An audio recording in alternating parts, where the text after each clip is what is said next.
Good morning. Today is day 18, and today we're going to start on another foundation skill.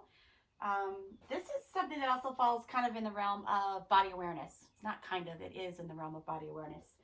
So dogs don't really understand, they don't come pre-installed understanding that they have rear feet. And so sometimes they're kind of a little wonky with the rear feet. Sometimes they're unsure of putting their rear feet on surfaces that are maybe a little bit different. And it's just because they lack some awareness. It's just the way that they're made. So today we're going to work on a skill that helps you build some rear end awareness, and then we're going to use this skill to help teach the dogs how to back up, which is always a nice skill and something fun and maybe a little more challenging or a little different outside the realm of what we might normally train. So for this you need a prop. You can kind of look around the house and find something that works, something that is a change in surface height and a change in surface texture is what I'm going to want you to find. I do love these flexi mats that come from FitPaws. They're not a necessity by any means, but if you have a young dog, like a puppy, or if you have an older dog, technically good for any dog, but specifically in that realm, the puppies and the older dogs, these are great because they're super flat, so low to the ground. They have these little nubbies on them, so they get a lot of feedback in the paws when they hit this surface because it is so different, but yet it's completely safe because it can be flat on the ground. For older dogs, this tends to help with some neurological stimulation when the rear feet or any feet touch it. So I like this application for them as well. And of course for puppies, just to get them on a new surface, this is always good. So I use this when I'm teaching puppies this skill, or I have platforms that I use, or you might have a step stool around the house, or you might just take a beach towel and fold it up. For this purpose today, because I realize some of you guys may or may not have, a ton of equipment at the house, and we're kind of working with the things we have. What I've done is just taken one of these little mats that I have around the house, and I'm going to fold it up for Ori. So when you start this game, the dogs are, if they're not familiar with putting their rear feet on things and they've never done this before, what you're going to notice is they will make every effort and every attempt to absolutely not put their feet on the surface. So if you need to, you could come up with some boundaries set up.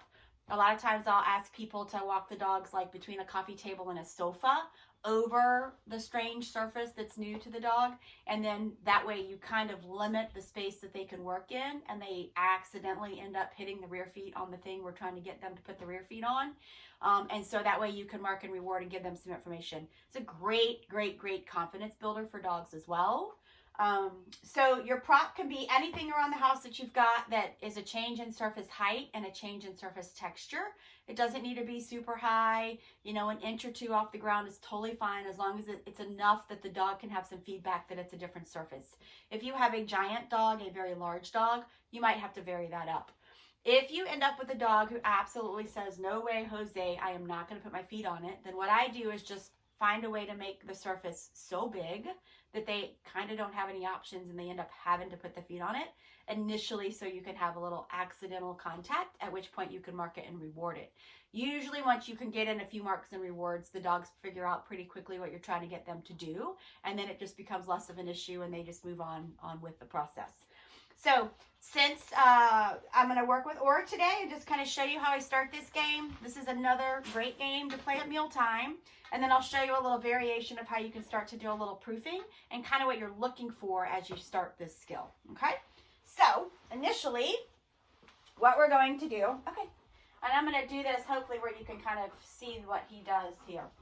So I have my change in surface. He thinks we're doing mat work. We're not doing mat work. We'll do mat work another day, but not today. So initially what they need to do is just recognize there's a change in surface.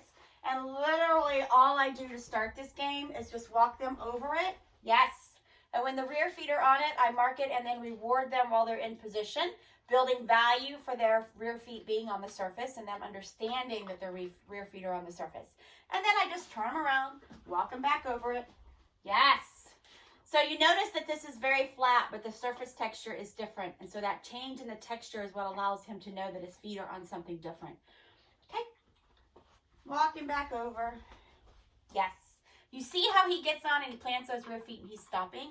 That's kind of what we're looking for. That tells us that he has the understanding that those feet belong on that thing, and he's understanding that that's the objective of what he's getting paid and reinforced for. Okay? So that is the end goal.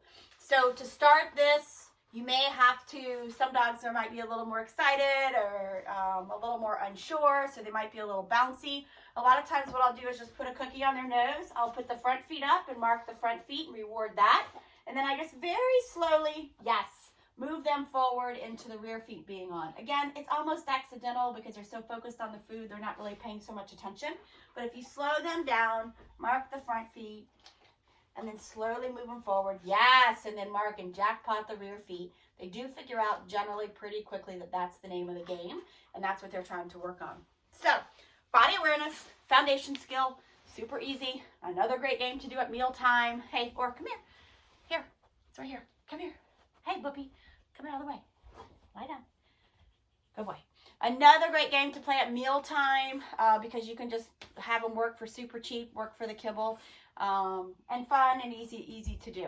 So today's foundation is rear feet, body awareness, onto a different surface, different texture of some sort that you've got around your house. Make sure it's safe. Make sure if you're working on a floor that's got something slick under it, or slick on it, that the dogs don't have good traction. Make sure you've got something that allows the dog to have good traction so they don't accidentally do something silly and hurt themselves. You can always put down a yoga mat when you work on things like this, just to give them kind of a runway, a strip to work within, and sometimes that helps them as well. So, enjoy the day, and we'll see you tomorrow.